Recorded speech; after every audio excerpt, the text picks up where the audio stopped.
গুরু নিরামিষ এসে সুস্বাগতম।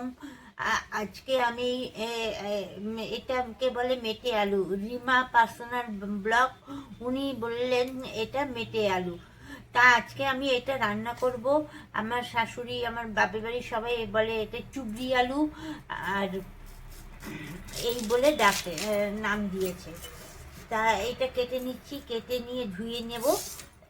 আপনারা দেখতে থাকুন, ভিডিওটা স্কিপ করবেন না, পুরো ভিডিওটা টেনে দেখবেন। কখন কি দিচ্ছি তখন না হলে বুঝতে পারবেন না। আর নতুন বন্ধু যারা আছে তারা একটা সাবস্ক্রাইব করে দেবেন, পাশে বেল আইকন প্রেস করে দেবেন। পুরনো বন্ধু তারা আমাকে একটা কমেন্ট, একটা শেয়ার করে দেবেন। সুন্দর করে সাইজ করে কেটে নেবেন। সব একই রকম যেন সাইজটা হয়। কেটে ধুয়ে নিয়ে এসেছি। তারপরে একটা গোটা আলু, গোল আলু দিলাম। যে আমাকে বলেছে রিমা, রিমাকে অসংখ্য অসংখ্য ধন্যবাদ। এই আলু, এই রান্নার রেসিপিও বলে দিয়েছে।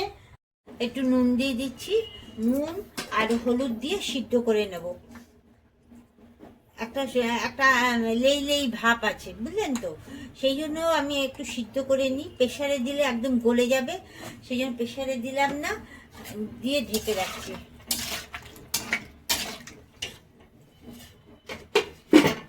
এটা সর্ষের তেলে করব। কড়াইতে তেল দিয়ে দিচ্ছি, আর বড়ি দিয়ে করব। তেলটা গরম হোক, বড়িগুলো একটু ভেজে দেবো। আমি বড়িগুলো আমি বানিয়েছি, সেরকম আমি ভালো বড়ি বানাতে পারি না, খাবার কাজ চলে যায়, বুঝলেন তো? এটা একটু ব্রাউন কালার করে ভেজে নেবো।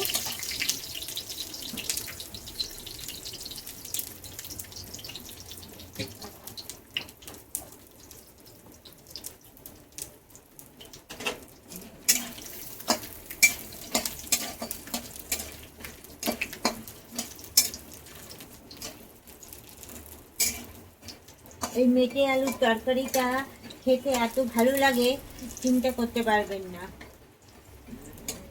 এই সেদিন একটুখানি চাল বেশি নিয়ে যাবেন, লুচির সাথেও খাওয়া যায়। এই আলুর তরকারিটা ভাত দিয়ে খাওয়া যায়।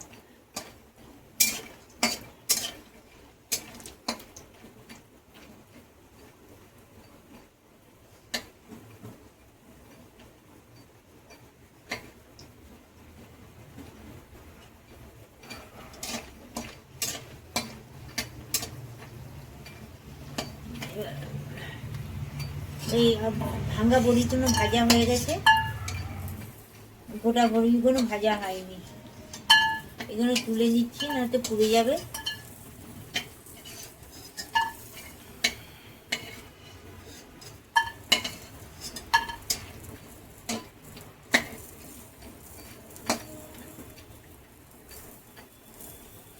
বড়ি ভাজা হয়ে গেছে, তুলে নিচ্ছি।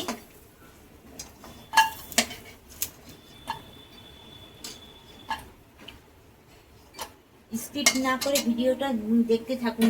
নিরামিষ রান্না তো, কোনটার পরে কোনটা দেওয়া হবে তখন আর বুঝতে পারবেন না। জিরে ফোড়ন দিলাম,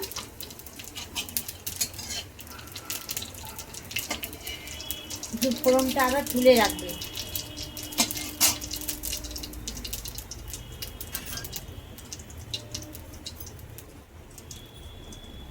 ফোড়নটা একটু তুলে রেখে রাখবেন। আমি কখন দিচ্ছি এই ফোড়নটা তখন বুঝতে পারবেন। এটা খুব দরকার, এই ফোড়নটা। পুরো জিরেগুলো আমি তুলে নেওয়ার চেষ্টা করছি। কয়েকটা রেখে দেবো। দেখেন, আমি গ্যাসটা কমিয়ে নেবেন।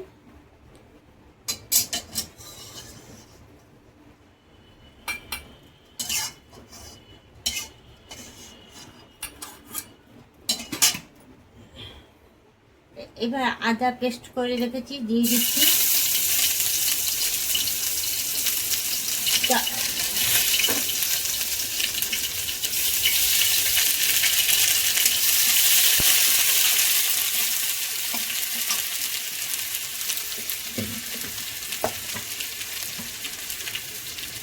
লঙ্কা দিয়ে দিচ্ছি, শাশুড়ি খাবে না সেই জন্য ঝাল দিয়ে দেবো, একটু ঝাল দিয়ে করবো। লঙ্কাগুলো না আমি এরকম স্লাইজে করে কেটে দিই, দেখতে খুব ভালো লাগে। একটা পাকা লঙ্কা আছে দিয়ে দেবো, দেখতে খুব সুন্দর হবে।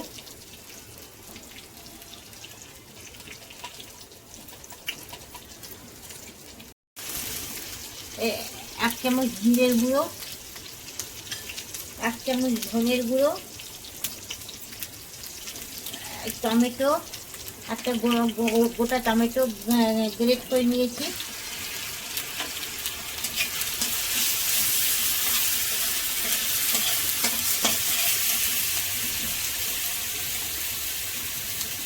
একটা ক্যাপসিকাম ঘষে নেবেন এরকম করে। আপনারা মিক্সিতেও বেটে নিতে পারেন, আমি যত শর্টে রান্না করা যায় সেটা চেষ্টা করি করার।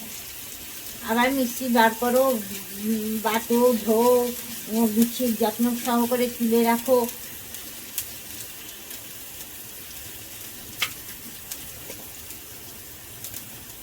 ক্যাপসিকামটা শুকিয়ে রেখে অনেক দিন এনেছে।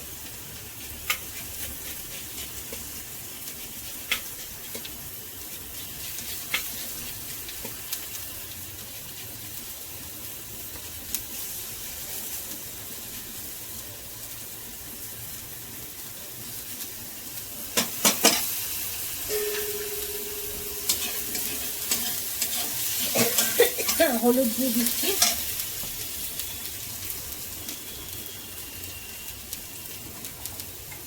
সিদ্ধ করার সময় নুন দিয়েছিলাম, আমি সেই বুঝে নুন দেব,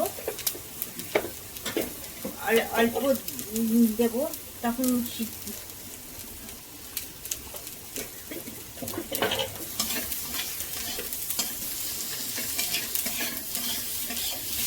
দিয়ে দিচ্ছি। তারপরে সিদ্ধ করা দেখুন এরকম আলুটা সিদ্ধ করবেন, এই দেখুন আলুটা কি সুন্দর সিদ্ধ হয়েছে, প্রেসারে দিলে একদম গলে যেত।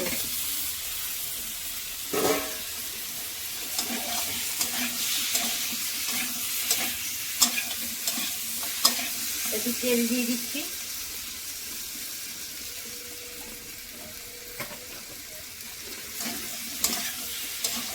একটা মাটি মাটি গন্ধ বেরোবে, সেই জন্য একটু তেল মশলা না দিলে এই তরকারিটা ভালো লাগবে না।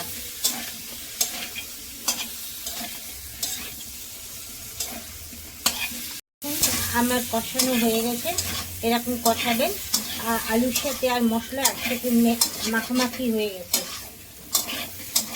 এবার গরম জল করে রেখেছি সেটা দিয়ে দেবো।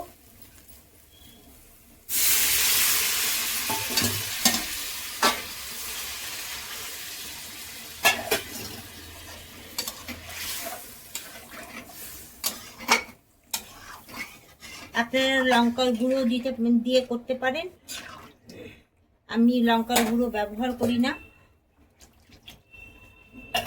জল দিয়ে একটু ফুটে উঠলে ফুটতে দিই।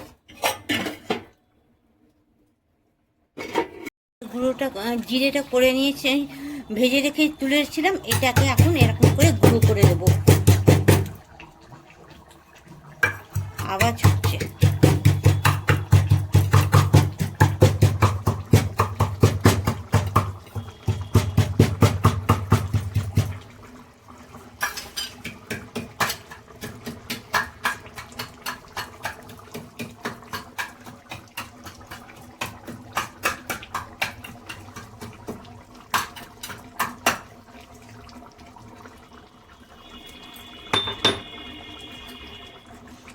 এটা গুঁড়ো করা হয়ে গেছে। দেখুন এই মশলাটা এখন ছড়িয়ে দেব, ছড়িয়ে দিয়ে একটু ঢেকে দেব। চিনি দিতে ভুলে গেছি, একটু চিনি দিচ্ছি।